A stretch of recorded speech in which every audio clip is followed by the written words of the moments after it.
a educação básica no Brasil. Como está a realidade desta área tão importante para o desenvolvimento do país? Quais são os desafios para este século? Isso é o que nós vamos discutir agora no Conexão Pública. E os nossos convidados de hoje são os professores do curso de Administração Pública da UDESC, Sullivan Fischer e Marcelo Zappellini. Professores, sejam bem-vindos ao nosso programa e agradeço muito pela participação. Obrigada. Professor Marcelo, qual a importância da educação básica e quais as consequências de uma educação básica de má qualidade para a educação profissional e educação superior? Bom, o próprio nome já diz, educação básica. Ou seja, é o fundamento em cima do qual você vai construir todo o processo educacional da criança. Todo o conhecimento que nós dispomos hoje em dia, todo o conhecimento que nós utilizamos na nossa vida pessoal, na nossa vida profissional, tem origem na educação básica. Então, é ali, por exemplo, que nós devemos aprender as bases, os fundamentos do raciocínio, não apenas do raciocínio matemático, mas também do raciocínio lógico. É ali que aprendemos também a nos comunicar. É ali que nós começamos a ter uma consciência um pouco maior do mundo que nos rodeia. Então, se a educação básica for de má qualidade, se nós não tivermos um cuidado muito grande com a preparação dessas crianças, todos os outros níveis de educação vão sofrer. Até porque as matérias básicas são fundamentais para se aprender matérias mais complexas, né? Elas estão embarcadas dentro das matérias mais complexas. Perfeitamente. A gente pode comparar a educação como um edifício que é construído paulatinamente. Primeiro você vai construir as fundações, depois você vai começar a construir o edifício propriamente dito, um andar por vez. Você vai construir o térreo, o primeiro, o segundo andar, até você chegar na cobertura. Assim por dizer, na cereja do bolo, que seria quando a pessoa completaria o seu processo de educação formal com, por exemplo, uma pós-graduação. Então não adianta fazer uma cobertura de extrema qualidade se a fundação não foi bem feita. Exatamente, o edifício desaba. E professora, como é que está o sistema educacional brasileiro na educação básica? Quais são... A gente sabe que melhorou nos últimos anos, nas últimas décadas, mas ainda está longe do ideal. Sim, melhorou, mas ainda nós temos que avançar bastante. Complementando um pouquinho, e já respondendo a sua pergunta, há uma consciência hoje de que os primeiros anos de vida são extremamente importantes para uma criança e é onde ela pode desenvolver uma aprendizagem maior. Tanto é que o ingresso da criança na escola hoje, né, ela passou a ser a partir dos 6 anos. E houve, na verdade, até um aumento que agora são 9 anos, né, o ensino fundamental. Mas por que antecipar o ingresso da criança na escola?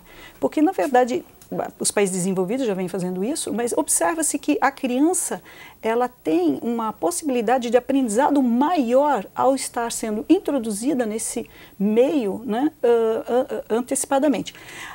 Não só, então, no ensino... A capacidade de aprendizado da criança é melhor. É maior, né? Então, na verdade, o governo até vem antecipando um pouco isso antes do ensino fundamental, na educação infantil, em que há, inclusive, uma meta do governo federal, no Plano Nacional de Educação, para até 2016, haver a introdução da criança a partir dos 3 anos na educação infantil.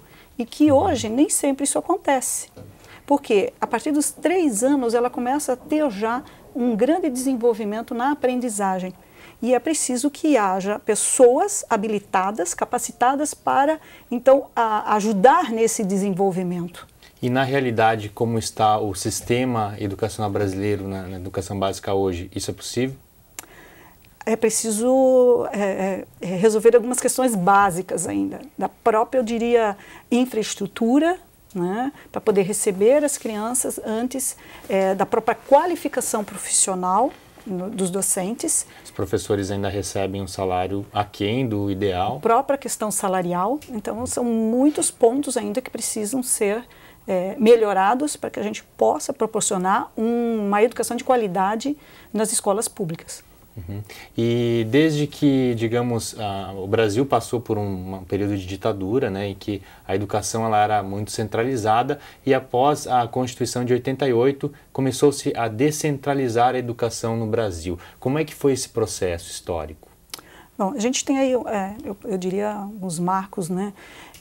A Constituição Federal de 88, a gente pode até pontuar também a reforma administrativa, né, que foi conduzida no Brasil em 1995, e a nova LDB, que foi promulgada em 96.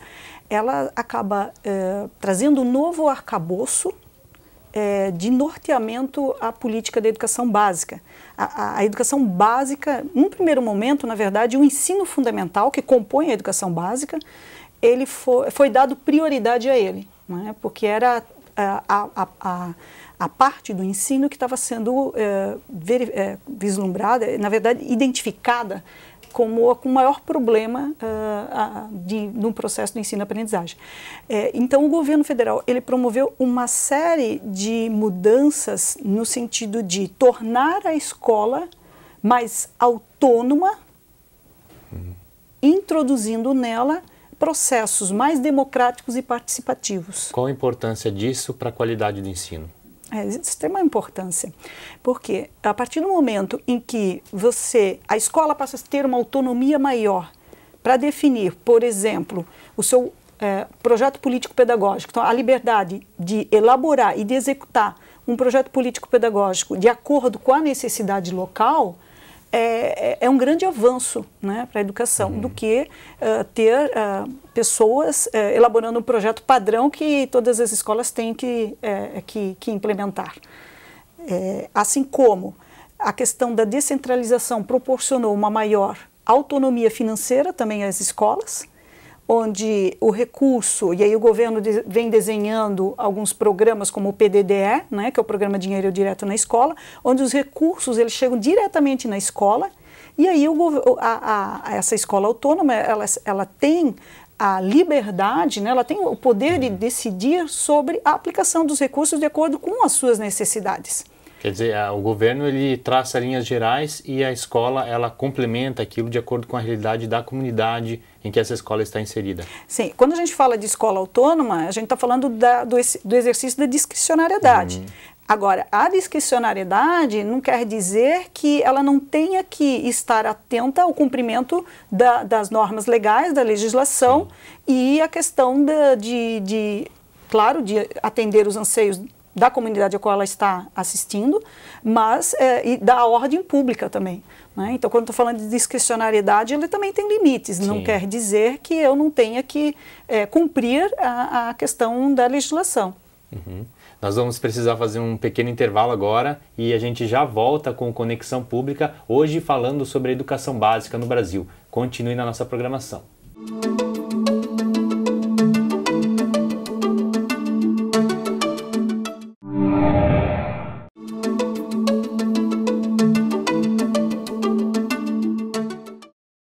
Estamos de volta com Conexão Pública, hoje falando sobre a educação básica no Brasil. Aqui conosco a professora do curso de Administração Pública da UDESC, Sullivan Fischer, e o também professor do curso de Administração Pública da UDESC, Marcelo Zappellini.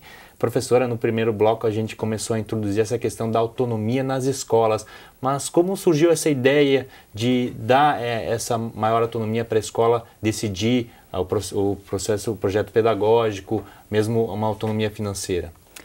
Então, a questão da gestão autônoma escolar, democrática, né, e participativa, ele é um movimento que veio, é um movimento social da década de 80. Isso não começou no Brasil? Não, ele é um movimento, na verdade, não é só nacional, ele é internacional. Diferentes países como Alemanha, China, Chile, Uganda, Rússia, desenvolveram, né, já anterior ao Brasil, essa busca da gestão autônoma e democrática das escolas, justamente com a mesma lógica, né, como uma estratégia para a melhoria da qualidade da educação. Então, é um movimento internacional e, no Brasil em específico, teve um grande apoio dos movimentos sociais, assim como dos organismos internacionais, ou seja, dos órgãos multilaterais e de instituições de cooperação técnica, vislumbrando que com essa descentralização ao nível da escola, em que ela passa a ter uma autonomia financeira, administrativa e pedagógica, ela poderia estar resolvendo os problemas, né, e melhorando a qualidade da educação. A partir da realidade de cada comunidade. A partir da realidade de cada comunidade, né? Vindo a desenhar um projeto político-pedagógico que atenda à realidade daquela comunidade. Porque, por exemplo, se você pega uma escola pública da periferia e uma escola pública numa área mais central, de uma mesma cidade, você vai ver que as realidades são muito distintas. Os problemas são diferentes. Os problemas também são muito diferentes. Então, eu preciso ter um projeto político-pedagógico desenhado de acordo com a realidade daquela escola e das crianças que lá estão. Professor, essa busca por uma qualidade de ensino na educação básica, ela também passou a incluir medições, né, índices de qualidade. Como é que estão esses índices hoje no Brasil? Bem, toda vez que a gente trabalha com uma política, uma ação pública, é importante que a gente a controle, que a gente a monitore e que a gente colete dados que nos permitam avaliar. Então, é uma regra da boa administração, não apenas pública, lógico, mas é uma regra da boa administração pública e que você calcule indicadores juntando diferentes variáveis que são relevantes para a política que você está avaliando, que você está acompanhando, e esses indicadores você então consolide em índices. Então o que a gente percebe, por exemplo, é que nós temos indicadores e índices os mais variáveis, os mais variados. Então nós temos indicadores que são bastante quantitativos e bastante simples de se compreender, como por exemplo, você usa como indicador a taxa de matrículas, você verifica quantos alunos você tem em idade escolar, verifica quantos você efetivamente matriculou e você tem uma taxa. No Brasil, atualmente, na educação básica, essa taxa é bastante elevada. Outros indicadores, eles são mais complexos, exigem maiores formulações, mais cuidado na hora de verificá-los, como, por exemplo, sabe-se que é muito importante que nós tenhamos professores bem preparados, sobretudo na área das disciplinas que eles lecionam. Então, essa relação entre a formação do professor e a disciplina que ele leciona é um indicador antes qualitativo do que quantitativo, porque ele pressupõe um valor. Por exemplo, se eu quero ter um bom professor de português, eu deveria ter um professor formado em língua portuguesa, em letras, licenciatura ou bacharelado em português, e assim por diante. E quais são os desafios nessa área, na formulação dos indicativos? Quais são os problemas que ainda existem, que precisam ser superados? Bom, toda vez que a gente vai trabalhar com esses indicadores, uma das grandes dificuldades que nós temos é obter os dados. Porque, usualmente, os vários níveis de governo têm esses dados. O problema é que vários órgãos diferentes consolidam, coletam e consolidam esses dados. Não há uma unificação. Isso, não há uma base de dados unificada. Nós temos que buscar esses dados em diferentes órgãos. Por exemplo, nós precisamos de dados orçamentários, usualmente precisamos buscar o Tribunal de Contas, a própria Assembleia tem muitos dados em relação a isso. Nós vamos precisar de dados sobre matrícula. As escolas têm que enviar isso às secretarias municipais e estaduais de educação. O MEC faz um censo que também consolida um grande número de dados. Tudo isso aí é o primeiro dos desafios. O segundo desafio é que toda vez que nós vamos trabalhar com indicadores, a gente tem que tomar muito cuidado, porque às vezes as pessoas veem um indicador e imediatamente elas saem tirando conclusões que às vezes não se sustentam. O indicador apenas, ele não pode ser usado para avaliar a qualidade. Não. Você precisa de vários dados, várias informações diferentes. Seguramente. E de preferência indicadores quali quantitativos, né? E não apenas quantitativos. A professora Sullivan fez uma tese agora e encontrou uma certa dificuldade também para encontrar esses dados. A coleta de dados, esse é um grande dilema, né, do pesquisador. Primeiro, o acesso eu não diria só a base de dados, mas o acesso no caso da minha pesquisa, à escola. Entrar na escola para realizar uma pesquisa empírica, seja na escola, em qualquer outro ambiente, já é uma grande dificuldade, né? O pesquisador ser recebido. Depois, convencer as pessoas a participarem da pesquisa. É outra grande dificuldade, né? Hoje, ainda no Brasil, não se tem essa consciência da importância das pesquisas, o que os dados reunidos eles podem proporcionar. Ao eu reunir dados, eu reunir informações, eu posso, no caso, por exemplo, da política de educação, reformular programas, reformular planos. Com certeza. Se eu não tenho esses dados, se eu não tenho essas informações... Você não sabe como é que está a realidade. Exatamente. E ainda falta essa consciência da própria sociedade. Então, na minha pesquisa, em específico, foi minha tese de doutorado, eu diria que uma das grandes dificuldades foi obter dados, obter as informações e conseguir fazer com que as pessoas participassem da pesquisa, respondendo ao questionário ou fornecendo uma entrevista. Com relação à sua pesquisa, você analisou quais são as principais dificuldades que as escolas encontram para exercer essa autonomia? Isso, eu trabalhei com a questão dos fatores que favorecem ou constrangem essa construção da gestão autônoma, democrática e participativa. Quais foram os resultados, assim, de uma maneira geral? Na verdade, essa autonomia ainda está muito constrangida. Eu diria que quando a gente fala da autonomia financeira, existe aí o papel do governo federal, que é o grande indutor a essa gestão autônoma da escola, onde ele tem programas, como eu já comentei, o PDD é um deles, em que ele direciona o recurso direto para a escola. E aí tem outros programas, Mais Educação, Escola Aberta, enfim.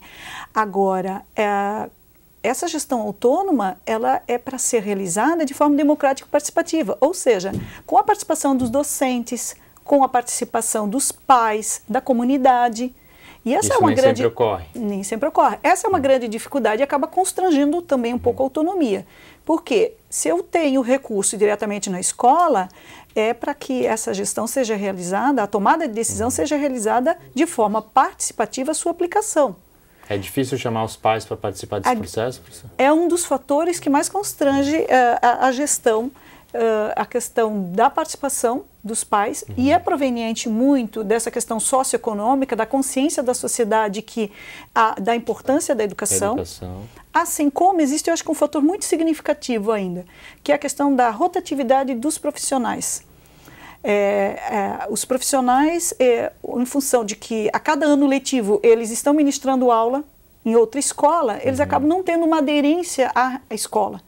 São professores temporários, a maior parte. Uma boa parte são temporários, mas ainda assim os efetivos, quando na minha pesquisa eu comparo o tempo de docência, né, na rede com o tempo de docência naquela escola, é muito significativo. O percentual que eu encontrei foi em torno de 52% mais ou menos, de profissionais que atuam há 10 anos na rede. Mas quanto tempo, da investigação, de quanto tempo aquele profissional está naquela escola, o índice chega a 43%, mais ou menos, de profissionais que estão apenas um ano na escola. E o professor que não para na escola, ele não conhece a realidade daquela comunidade. Ele não conhece a realidade da comunidade, ele não se envolve com os projetos da escola, e aí, assim, isso tudo influencia no processo de ensino-aprendizagem, na qualidade da educação. Bom, infelizmente o nosso tempo chegou ao fim, é um assunto bastante interessante que com certeza rende mais programas. Eu agradeço a participação de vocês aqui no nosso programa. Muito obrigada. Obrigado pela oportunidade. E o Conexão Pública vai ficando por aqui. Na próxima semana nós traremos aí novos temas relacionados à administração pública. Até lá e continue na nossa programação.